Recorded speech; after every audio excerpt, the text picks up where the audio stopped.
The Word of God is alive and powerful, sharper than any two-edged sword, piercing even to the dividing asunder of the soul and spirit, and of the joints and the marrow, and is a critic of the thoughts and intents of the heart. All Scripture is God-breathed, and is profitable for doctrine, for reproof, for correction, for instruction in righteousness, that the man of God might be mature, thoroughly equipped unto all good works. Study to show thyself approved unto God, a workman that needeth not to be ashamed, rightly dividing the word of truth. John 8:12, I am the light of the world. He that followeth me shall not walk in darkness, but shall have the light of life. Matthew 18:20, for where two or three are gathered together in my name, there am I in the midst of them. Luke 15:7, I say unto you, that likewise joy shall be in heaven over one sinner that repenteth, more than over 99 just persons which need no repentance. Matthew 25:21, his Lord said unto him, well done, thou good and faithful servant. Thou hast been faithful over a few things. I will make you ruler over many things. Enter thou into the joy of thy Lord. John 14:15 also says, if you love me, keep my commandments. 1 John 2:4, he that saith, I know him, and keepeth not his commandments, is a liar, and the truth is not in him. Colossians chapter 2, verse 6-7. So then, just as you received Christ Jesus as Lord, continue to live your lives in him, rooted and built up in him, strengthened in the faith as you are taught, and overflowing with thankfulness. 2 Corinthians 5:18-21, and all things are of God, who hath reconciled us to himself by Jesus Christ, and hath given to us the ministry of reconciliation, to wit, that God was in Christ, reconciling the world unto himself, not imputing their trespasses unto them, and hath committed unto us the word of reconciliation. Now then, we are ambassadors for Christ, as though God did beseech you by us. We pray you in Christ's stead, be reconciled to God, for he hath made him to be sin for us, who knew no sin, that we might be made the righteousness of God in him. Now, the next few moments are devoted to silent prayer, the objective of which is to make sure that we are filled with God, the Holy Spirit, as we approach the Word of God. We will now observe silence while we examine our conscience and find out if we still have in our soul some personal sins, like mental attitude sins, sins of the tongue, or overt sins. So we can homologeo, we can acknowledge, we can name, cite, enumerate them to God the Father. 1 John 1:9 says, if we confess our sins, he, God, is faithful and just to forgive us our sins and to cleanse us from all unrighteousness. But for you, unbeliever, who have not yet made your decision to believe in Christ, the issue you face is to use your God-given free will to make the most important decision in life, the decision to believe in Christ as Savior. Acts 16:31. Nagaingon, tumuo ka kang Ginoong Hesus ug ikaw maluwas busa sa hilom. Magandam tas tong kaugalingon. Let us pray.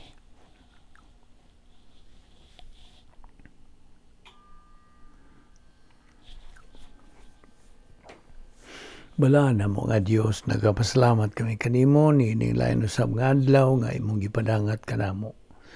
Aniya kami sa imong atubangan, dili kami takos nga magatubang kanimo Dios gumikan sa among pagkamakasasala. Niining adlaw uban ni kami sa among pagpadayon sa among spiritual momentum nga diin among pakanon ang among kalag aron kini magatubo hangtod makabot namo ang spiritual maturity, which is the capacity stage. Uban ni kami karon pinagis pagtudlo kanamo sa balang Espiritu Santo. Salamat ning among Bible study through the YouTube pinagi sa Vic Balbido Evangelistic Ministry kining tanan. Among gipasalamatan sa ngalan ni Ginoong Jesucristo. Amen. Maayong adlaw kaninyong tanan nga mga subscribers, fellow believers o kadtong mga bag-o pa abi-abi kamong tanan. Welcome. Aniya pag kita magadupot sa atong tun-anan nga giuluhan og how to handle crisis in life God's way. Og dinhi atong gihisgutan kagahapon bahin sa mga sala. Ang mga suliran. Kaya ang sala, suliran man.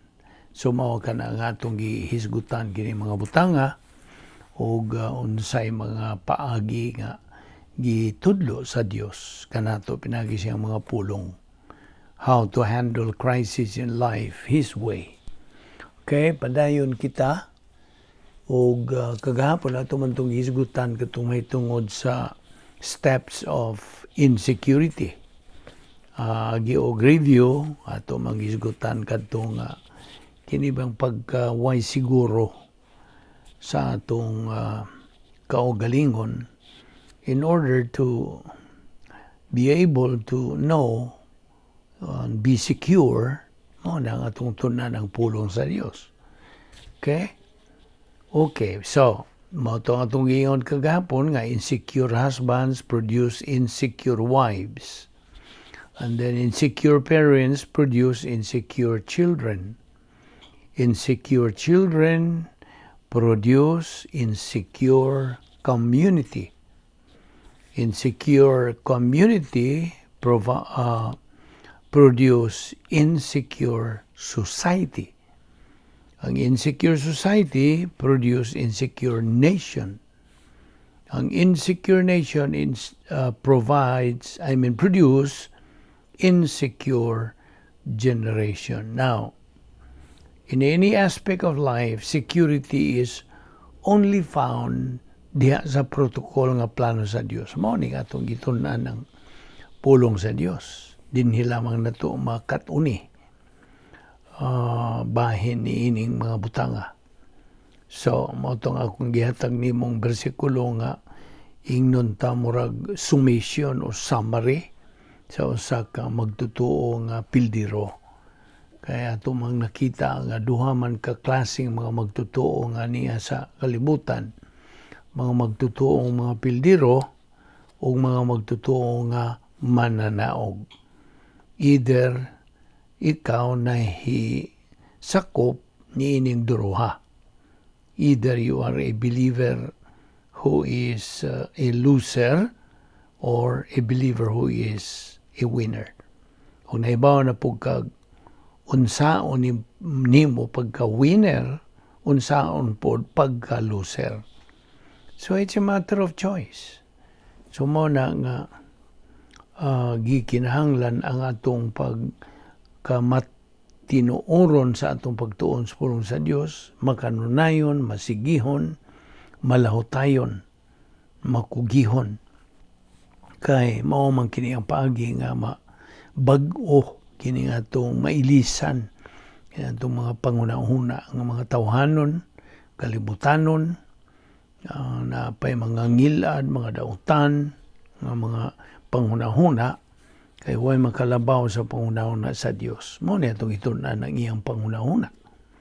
Kay huwag makalupig sa mga pangunahuna sa Dios. Isiyas 55:8-9.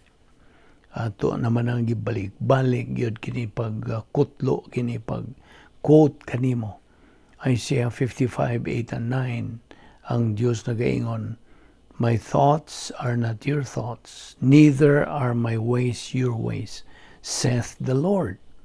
For as the heavens are higher than the earth, so are my ways higher than your ways, and my thoughts than your thoughts." Mona, every believer must be renewed through the agency of God the Holy Spirit. Naman si Piso 4:23.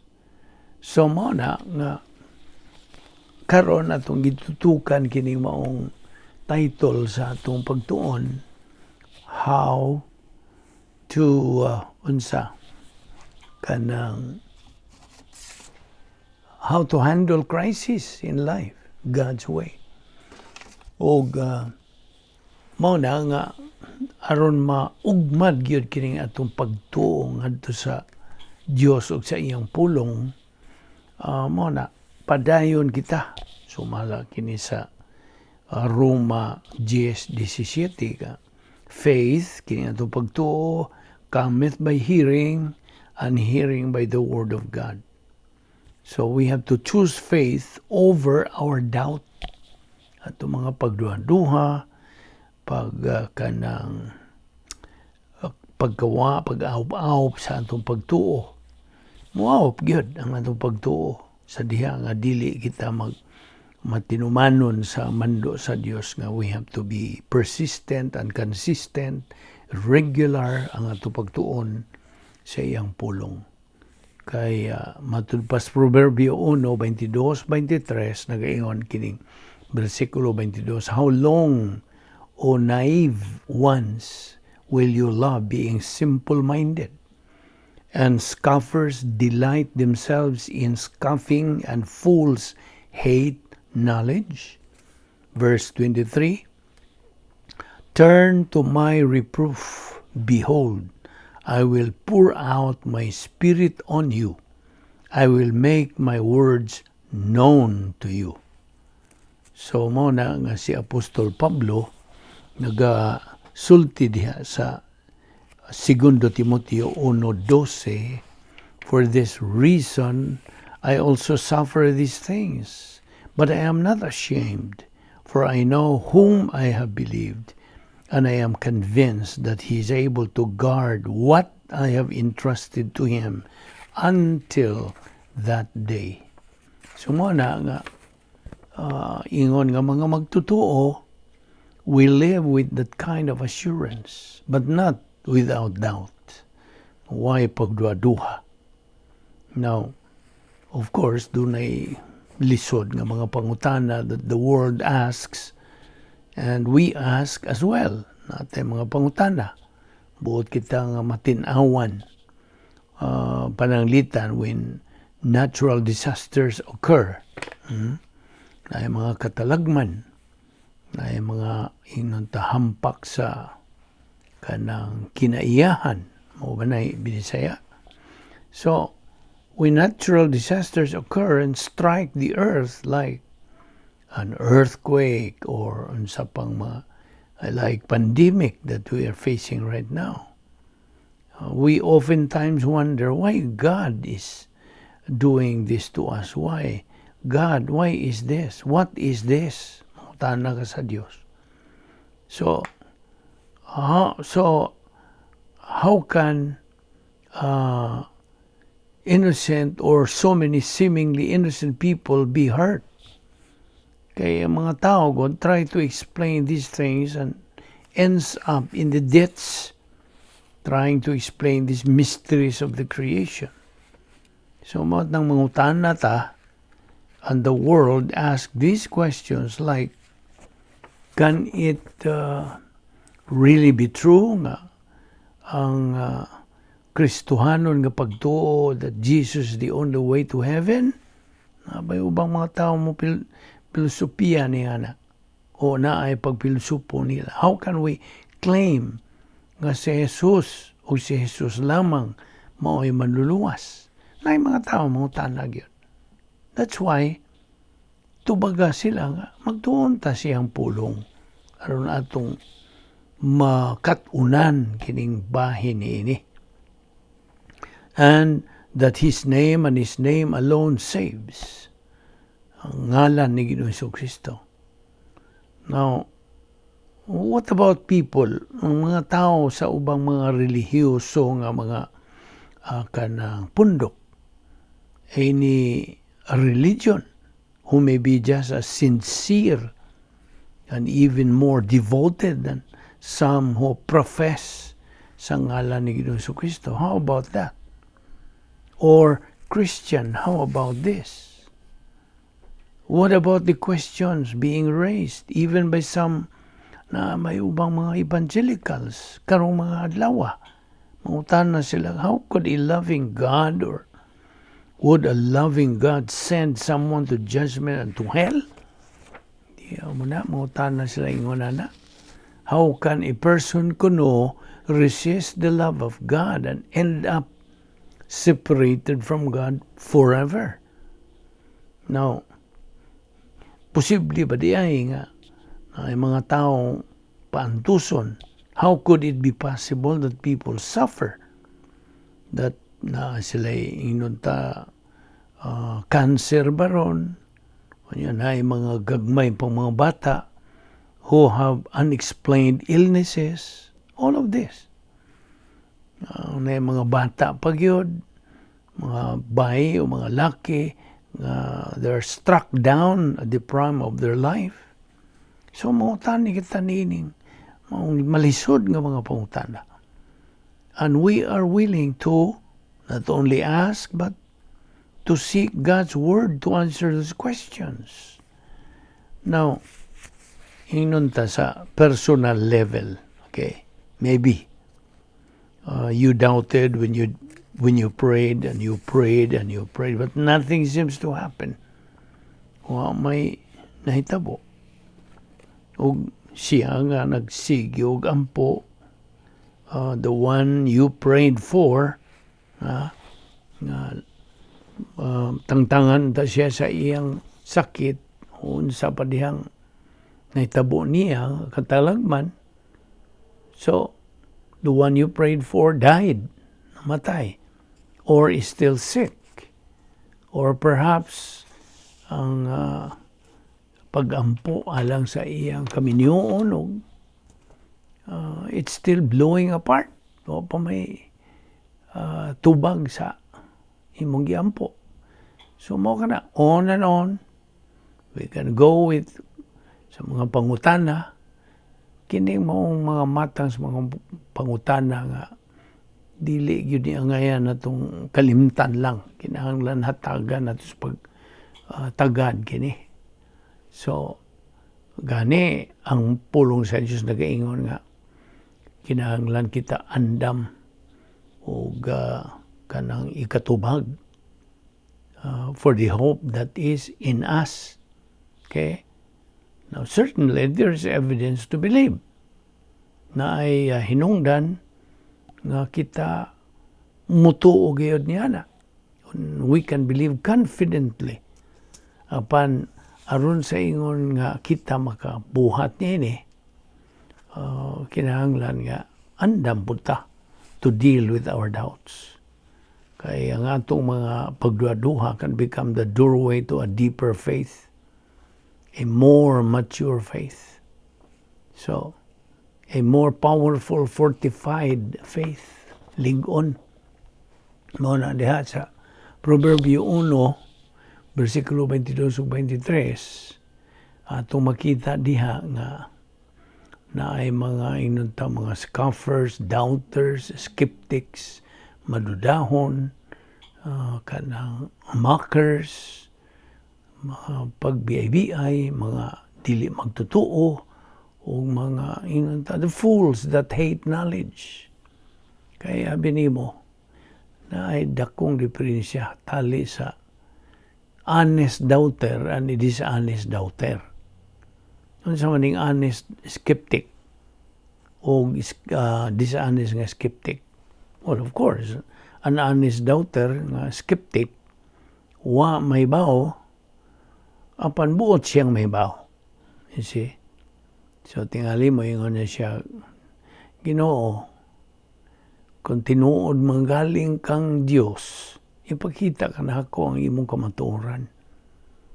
Ang Dios mo, of course, naminaw niini o naniid niini, God, if your word is literally true, mayon siya mudugang pagsultihan niya, tuloy ko sa imong kamatuoran.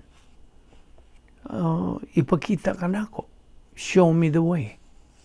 So, ang Biblia nagaingon nga, if you truly seek me, you will find me. Naman na si Jeremias 29:13. That is an honest doubter. Mo nagaingon. Ug ang Dios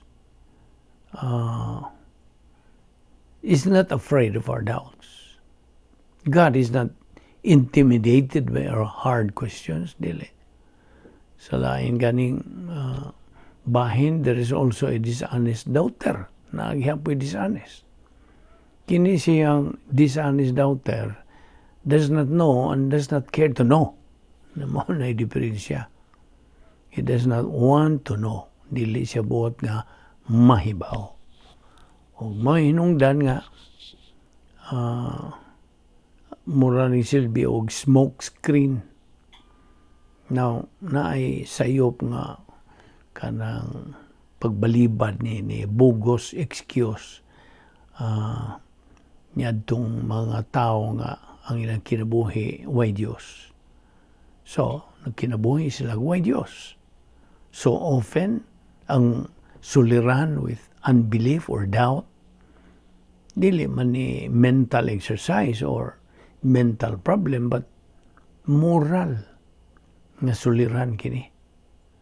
Kaya ang Diyos, si Ginoo Jesucristo mismo, misulti of an evil heart of unbelief.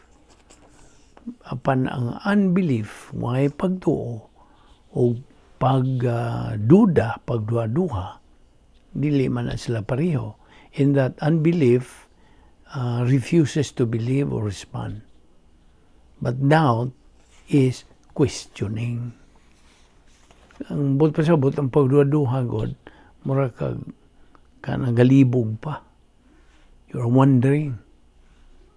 Huwag mo inungdan nga ang bala ang kasulatan na gaingon.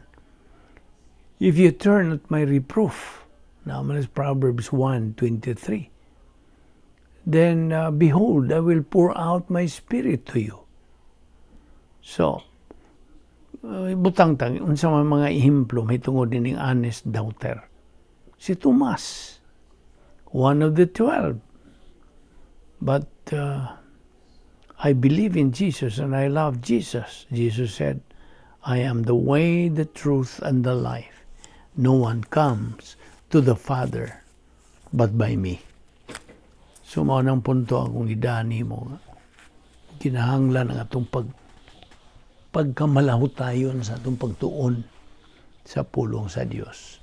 No, kagahapon atong tuki ang mahitungod ni atong 10 problem-solving devices. Kaya kita lagi sugot man taniin yung mga krisis sa kinabuhi. Of course, appeal ng krisis sa mga suliran sa kinabuhi. Okay? How to handle ini mga krisis sa kinabuhi. Of course, paagi sa Dios ang atong gitunan din Now, inumduman nato the absolutes nga kitang mga magtotoo gimanduan nga atong gamiton. What is the absolute? Unsa man? Umutan ako nimo. What is the absolute? Tubag, pulong sa Dios. Mao ni absolute. So hinumduman na po nato kadtong napo ka mga paagi sa pagsulbad sa atong mga suliran. Unsa man to? Okay. Akong hinganlan na po na. Just to remind ourselves. Ang nag-una gini rebound. Rebound bawa ka na kung sabot pasabot. Pag kanang sugid sa atong mga sala. Name them. Cite. Enumerate. Acknowledge. Mao na yung mga synonym. Ug ang original nga Grigong pulong is homologeo. Homologeo, pag imong hinganlan. Hinganlan nimo itong imong nabuhat ng mga sala niya ng adlawa. Okay, rebound. Mao ni ang nag-una nga kasulbaran sa suliran. Kay suliran man lagi ni sala. So kung dili nimo na kanang sulbahon pinaagi sa gitanyag sa Dios nga solusyon, then di gyud kang kanang sulbad gyud niya na. Ako kanang giingnan nga the principle in the Word of God nga human solution is no solution. Dili gyud solusyon ra ba gyud ang mga tawahanon nga mga kasulbaran, dili. Only divine solution is the real, genuine solution. Mora. Kaya kung atong gamitan sa tawhanong mga solusyon, sigurado ginang pakyas. It will surely fail. So, rebound ay ang nag-una. Ikaduha. Human ka ma-rebound, diha-diha. Mapunan na pugka sa Espiritu Santo. You are filled. Okay? Napunan ka sa Espiritu Santo o at the same time mahibalik ka sa imong pakigambitay sa Dios. Kaysa diha nga magkasala ang magtotoo, kining duha matangtang. You are not filled with the Holy Spirit and you are out of fellowship with God. Kita nimo? Wala na. Mawa ang mo ni nga giingon og temporal nga relationship. Okay? Temporal. Kay sa panahon nga magkasala kita, matangtang. Apan ang Dios unsa sa iyang grasya, pinagi sa iyang grasya, giyatagaan tagpaagi. Aron kita may balik. Rebound. Sa tingin sa rebound, if we confess our sins, God is faithful and just to forgive us our sins and to cleanse us from all unrighteousness.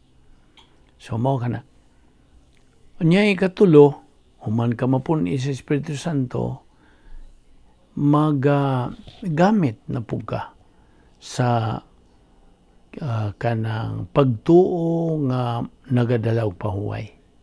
This is a technique, this is a drill that God is teaching us. Faith, rest, technique. O kanang makagamit kanini human ka mo rebound, of course. Kaya you have already used and applied the first solution to our problem of rebound. So, faith, rest, technique. Ikaupat, grace, orientation. Ikaw na hiluna na sibo sa grasya. You are oriented. Ikalima, doctrinal nga pagkahiluna. Okay? Doctrinal orientation. Ikaunom, ang imong personal nga gugma ngadto sa Dios nga mahan. Okay? Kay ang unsa man ang kanang inuntad the direction of the personal love for God the Father, it is vertical. Okay? Pataas, vertical. Apan ang musunod nga solusyon nga gihatag sa Dios kanato is impersonal love for all mankind. Now that is horizontal. Ang padulngan niya is horizontal. So timan personal love for God the Father is vertical. Impersonal love for all mankind is horizontal. Now, okay, mao ka na ang ikapito. Ikawalo, ang imo ng ambit sa kalipay sa Dios. You are now sharing the happiness of God. Mo ni ikawalo. So, imo nang masinati sa imong kanang pagpadayon sa pagtuon sa pulong sa Dios. Masinati nimo ang kalipay sa Dios. And then number 9 is personal sense of destiny. Ikaw sigurado na gyud, ikaw na sibo na gyud ug na kanang naklaro gyud nimo imong baruganan nga do na kay dadangatan nga siguro, garantisado. That is personal sense of destiny. Muna ikasiyam. Ug ang ikanapulo nga solusyon sa atong mga suliran is occupation with Christ. Ang atong pagkaokupado na kang Ginoong Jesucristo. Ako bitaw kang giingnan nga kita as human beings ug doon na tayo gihigugma nga binuhat. Of course, unsa magsigyo kang hunahuna niya. Her or him, depende unsa imong gender. So, mao kana ang pagkaokupado nimo niya ng maong binuhat. Na mo po na ang kabubuton sa Dios nga maokupado ta kang Ginoong Jesucristo. Na unsa ang pagkaokupado? Padayon, malawtayon nga pagtuon, pagkaton, pagtuo, paggamit sa pulong sa Dios. Operation SLBA. Study, learn, believe, and apply. Mao kini nga atong makabot kining pagkaokupado na kang Ginoong Jesucristo. Siya na gud ang number 1, numero 1, nagauna nga pagtagad. Nagauna natong gitagad. We are now occupied with Christ. Now, once we are occupied with Bible doctrine, pulong sa Dios mao'y nag-okupar sa atong pangunahuna, then, of course, kanang natural nga ikaw maokupado pod kang Ginoong Jesucristo. Now, ingon nga magtotoo, by the way, as a believer, inumdumi kanunay nga, you have no right to stick your nose on others. Ang pasabot nga sa laing pagkasultigod in human parlance na ay nagaingon mind your own business. Basta? Now, give and respect others their privacy of the priesthood. Okay? At agi sila higayon nga makagamit sila sa ilang kanang kaugalingong privacy as a priest. Kaya ang tanan na mga magtotoo, pare. Di man nina, that is a principle in the Word of God. Mga pare. Okay. So, we are believer priests. Now, talking about fear, na napod, atong tuki o gamay. It is sin to, alang ka na itong mga magtotoo, to fear is sin. Our fear should be to fail.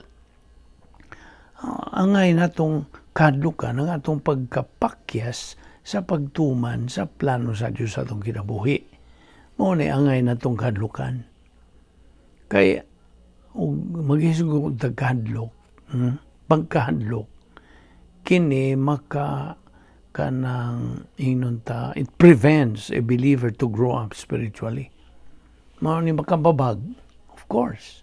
Kung na kay mga kahadlok, bisa kung sa magmay ba na madagkong mga kahadlok, then you are being prevented paagin ni Satanas nga makuang ka, mahadlok ka. Gikan ba ni Satanas ang paghadlok?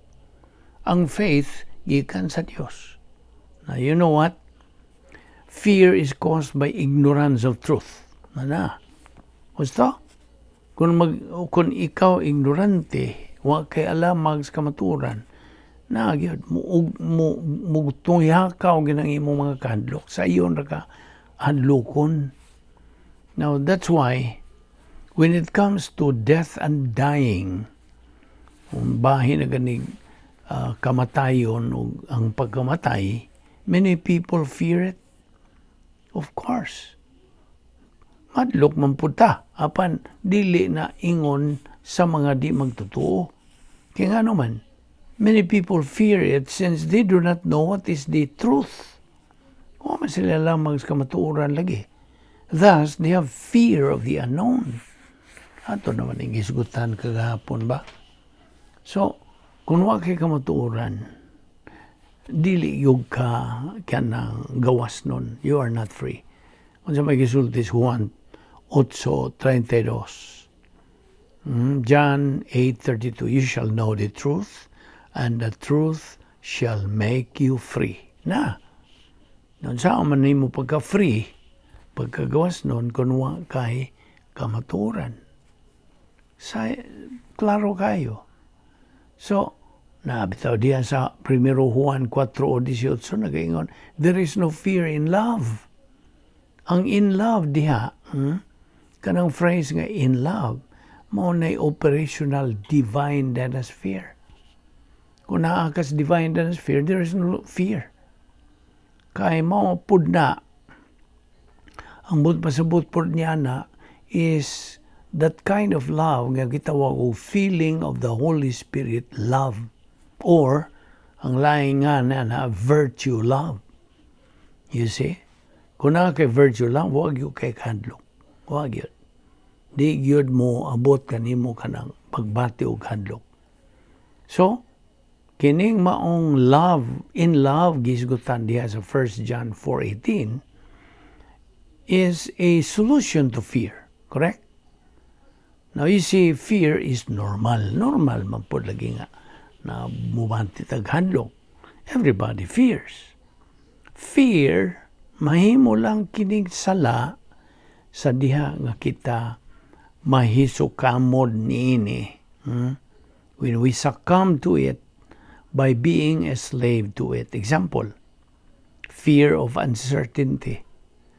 What to feed your family, what to clothe them, etc. You see? Naa kay fear of uncertainty. Now, kung magpabilin ka na nimo diha, wa kay paggamit sa pulong sa Diyos din, ikaw rapod ang unsa allowed kay imo magi tugutan ang pagkahadlok nga mo kanang abot diha sa imong panghunahuna. You see? So, kay gagamit na magkakaroon og pagbati. You see? Emotion. When you emote, you become a loser. Apan kung imong gamitan ka na sa imong panghunahuna, logic, doctrinal logic, kay, you see, ikaw madinawagon. Emotion, you know, is supposed to respond. Mao man nga itong itunan ba? Ang function sa emosyon sa atong pagbati, igo rang mutubahag, not to rule, not to dominate. You see? Dili kini iyang papel nga siya mo unsa dominar. Kasabot ka? So that's why emotion is not a criterion sa kinabuhi sa usa ka magtotoo. Dili ni criterion.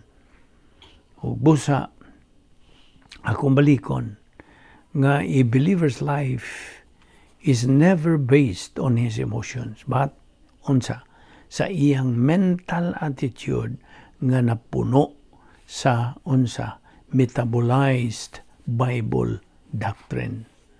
Kay of course, doon na may duha ka klaseng emosyon. Inumdum ka pa ba? Doon na may duha ka klase. Good emotion o bad emotion. Ang good emotion, mutubag to what is in your mind. Okay? Apan ang bad emotion is dominating your mind. Na mo na sinful, mo na sala na. So, diha nga mugamit kanining bad emotion, then you become a loser believer. Inumdumi katong winner believer uses the good kind of emotion, but the loser believer uses the bad kind of emotion. Sabot? Now, ang emotion, akong balikon, gidisinyo kini to respond. Maura na iyang papel, iyang kanang disenyo igora ng mutubag. A normal emotion is only a responder. You see mo na iyag yung function, just a responder. Now from fear, what comes out is arrogance. Di man na?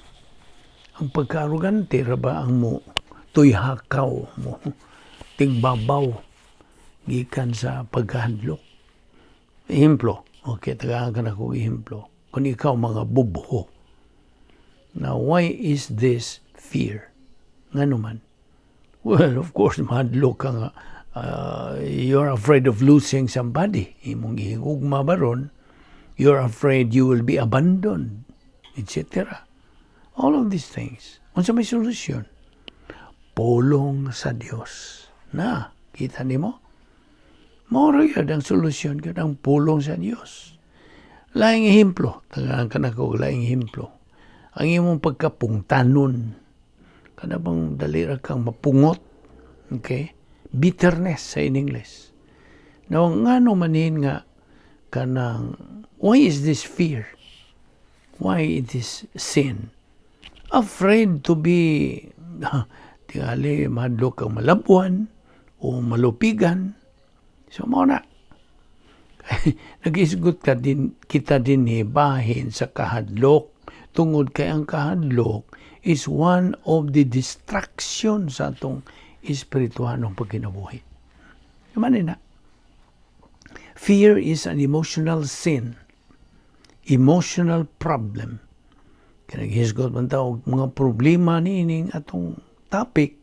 Problema, mga krisis sa kinabuhi. Hamutang naman ni krisis. Now, fear is an emotional sin, emotional problem. This is irrational and irresponsible nga magatangtang kinis pulong sa Dios from being number one priority in life. Na, ang pagbati in basic doctrine, why huna-huna? Namdong ka pa ba? Mga sinugdanan maning mga pagtulunan sa Biblia.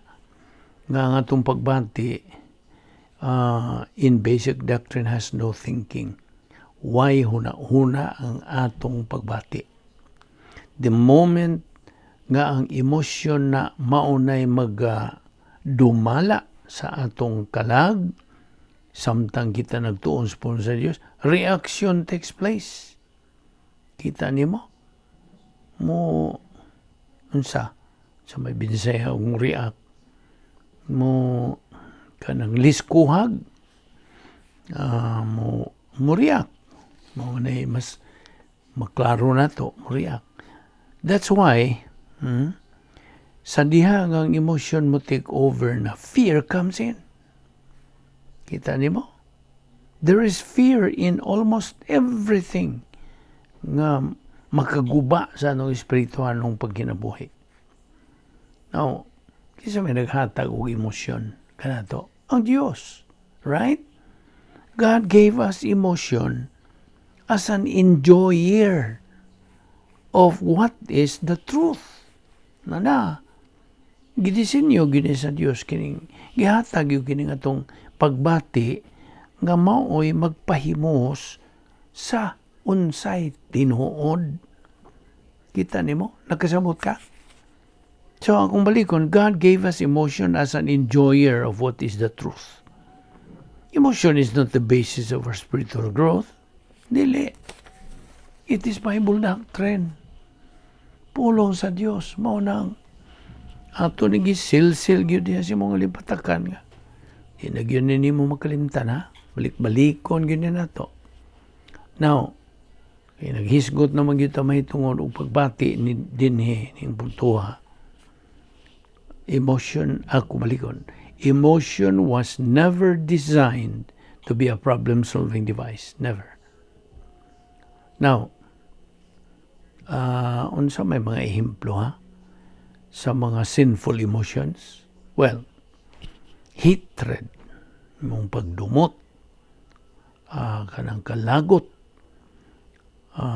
kahadlok, kasuko, pagka mapungtanon, pagpanimalos, ang pagbati og sad-an, guilt. Okay? Feeling guilt.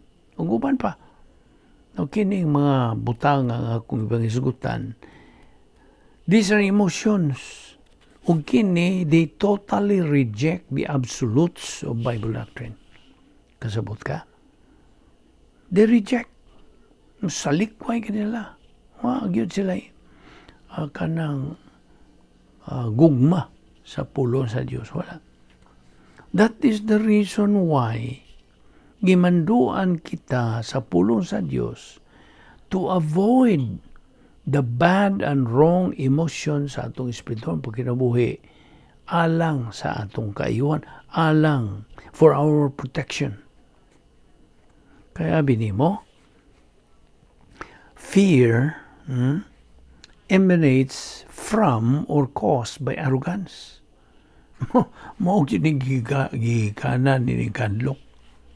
Sa atong kun mo kanang mabiktima tani ning pagkamapahitason, tong pagka-arugante, paghambugiro ba? You see? Sa diha nga moabot ni kanato, timan nga ang atong kadlok gikan diha. Kanang fear emanates from or caused by arrogance. Ang arrogance mao'y hinungdan. Now, good example for this, the sin of jealousy. Okay. Kini pagpangabubho. Now, mutan ako nimo, why is a person jealous on someone? Ngano man? Nganong mga bubho ba siya sa usa ka binuhat? This jealousy comes from fear. Osta? Gikan siya kadlok. Na kay kahadlok of being forsaken, being abandoned, being changed, etc. Osta? Ug human niya na, you become arrogant. You become bitter. Mapungtanon ka na. Mapungot ka na. There. Ug diha nga mapungot ka na, mong kalagot, kanang pagdumot, ug sa diha, there you become weak. Sabot ka? Diha ka nahimong maluyahon. You are weak. What made you weak? Your jealousy. Sin. Mental attitude, sin. Sala sa una-una. That's the worst. Noong bahin ng mga sala, dili man mortal sin o venial sin o kung sa padihang ilang sige pang hisgot nga klase sala. Kung sala, magamay ba na og dako, sala gyud sa tubangan sa Dios. Mao na atong lakatunan na tun-an sa pulong sa Dios. Way gamay o dako sa sala. When it is sin gina. Aban, of course, ang kinagrabihan gyud ni ining maong matang sa mga sala sa hunahuna. O kining fear is sala sa hunahuna. So what's out this thing? Fear. What's out? Kay kini mao ni makaguba sa atong espiritualong pagkinabuhi. Di man ni gina. This is distraction to ourselves. Kita mo'y gumon gyud niya na. You see? Irrationality is a total contradiction to the protocol plan of God. Ang paggawa na'y kanang saingan ni irrational. Huwag yung ka magagamit sa imong hustong pangisip o imong hustong pangpinsar. Now, of course, Bible doctrine is the only absolute, the only rational thing. Bible doctrine as an absolute is rational. Ngano man? Because it comes from God, who is rational. See? So, kung wa kay pulong sa Dios diha sa imong kalag, because you are negative to learn it, you cannot find any rationality in your life. Wala. Ang grabe pag yun, ang imong kinabuhi becomes miserable tungod sa imong irrationality diha sa imong mental attitude. Thus, It's a matter of choice. Naragyo sa imong pagpili. Imo god mag-irrasyonal ka o rasyonal, makapili ka man. Upon get this, God's plan for our life dunay protocol nga atong sundon. Namo ni atong gitun-an ang mga protocol nga plano sa Diyos. Kung naay ingnon ta health protocol, mga popular karong panahon na may tungod dining pandemya. Naapoy protocol ang Diyos. Ang atong pasaboting protocol, pamaagi sa Diyos. Na kung wa kay alamag sa iyang mga pamaagi, you become miserable. You are a product of your decision. So, without Bible doctrine, we are ignorant of God's protocol. Hence, sa dihang mo himutang desisyon, kanang desisyon na will only turn out to be bad, to be wrong. Sasabot ka? Therefore, when we are a victim of fear, fear then eliminates personal sense of destiny. Naguba ng imong personal sense of destiny. So, kahadlok, fear of the unknown. Nganong naman kay fear of the unknown? Wa man kay gana, wa man kay kanang gugma, wa man kay pagpanumbaling, wa man kay tinguha nga makakatuon ka sa kamatuoran sa pulong sa Dios. Lain man imong mga pasiunas kinabuhi, you have wrong priorities man. Di man ang pulong sa Dios. You see, a person who fears death, balik ta gamay. I-rephrase na ko to. A person who fears death will also fear living. Kadungog ka. Kung siya mahadlok mamatay, mahadlok po siya sa iyang pagkinabuhi.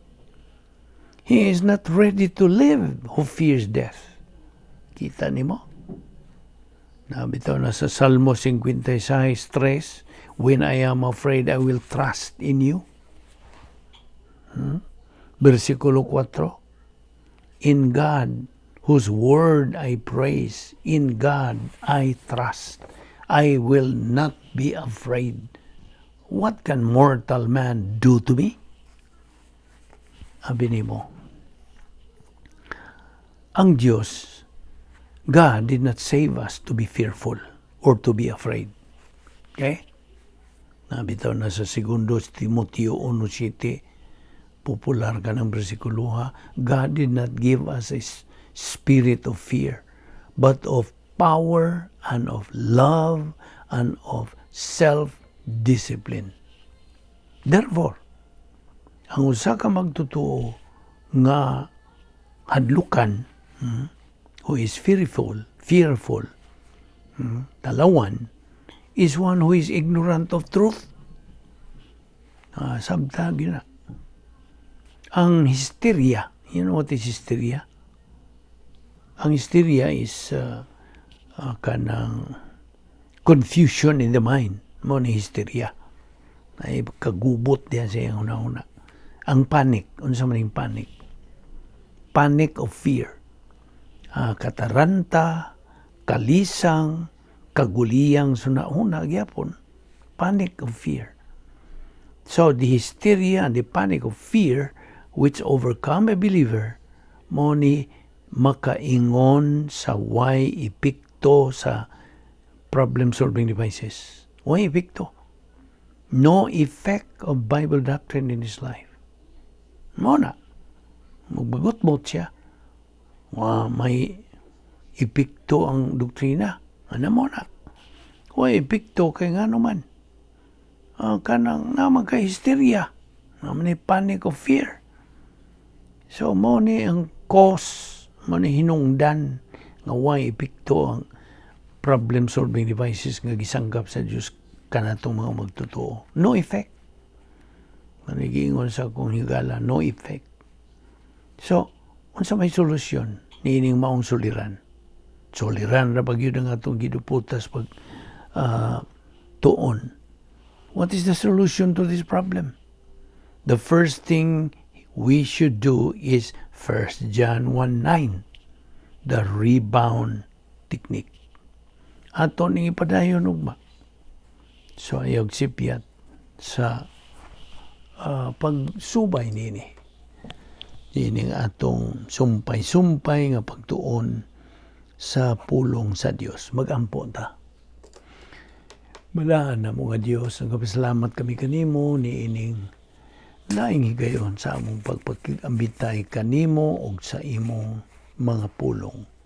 Salamat ni ining matamis nga higayon sa among pagpakigambitay kanimo. Tada kami pagbalik ugma sa among pagpadayon niini. Nining grasya nga among ipahimuslan. Salamat nining among Bible study through the YouTube. Pinagi sa Vic Balbido Evangelistic Ministry. Kining tanan namong ipasalamatan sa ngalan ni Ginoong Hesukristo. Amen.